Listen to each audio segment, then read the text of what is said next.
A friend recently called me to get together. Now, this is one of those friends who doesn't call very often, and her tone was marked by a sense of urgency. I knew that something was up.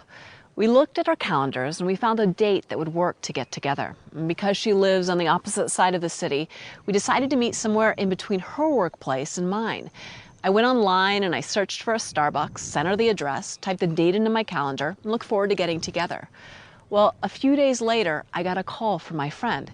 She said, "Margaret, I can't find this Starbucks." And my heart dropped to the pit of my stomach. I hadn't looked at my calendar that morning. And in the busyness of life and the pressures of deadlines, I completely spaced the meeting. By the time she called, I was already 20 minutes late and hadn't even left the house. I realized that even if I got in the car and drove as fast as I could, it was already too late.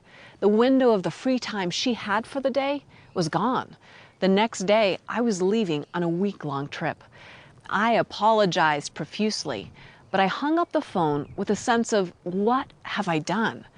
Not only did I stand my friend up in a time of need, but I discovered that the Starbucks I had sent her to was in a grocery store.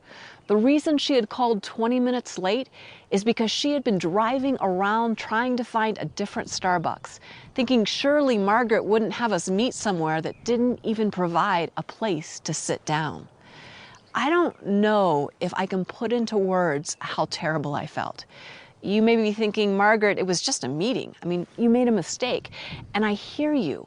But in my world, friends don't do that to each other. I don't want someone to do that to me, and I don't want to do that to anyone else. I remember finding the first possible date that we could reschedule, texting her and promising to take her to lunch anywhere that she wanted to go. And I'd love to tell you that then I moved on with my day. But I couldn't. I kept replaying the mistake in my mind. The sense of guilt and remorse layered on top of each other. I tried to toss it aside, and like a boomerang, it would just keep coming back. I was beating myself up, and I couldn't stop. After several hours, I felt emotionally exhausted. I spent some time in prayer and finally came to a place where I realized that I needed to actively shift my thinking and focus from what I had done wrong to how God could make things right. I needed to pursue God's love, not just for my friend, but for myself. In this situation, pursuing God's love for her meant praying for her consistently and intentionally. It meant sending a written apology and letting her know that I really cared. But pursuing God's love also meant that I needed to let it go. I had made a royal blunder, but beating myself up, it wasn't getting me or my friend anywhere. I had apologized, made a concerted effort to right the wrong, and now it was time to move on, shifting my focus from what I had done wrong to how God could make things right.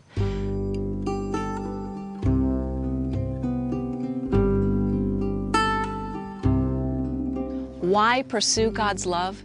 Because it invites us to shift our focus, the way we see ourselves, others, the situations we face, and God. I think one of the most significant examples of this is found in the first few chapters of Genesis. Genesis begins, "In the beginning, God." And I always pause there because the first few words of Genesis inform us that we are entering into God's story. God is the hero.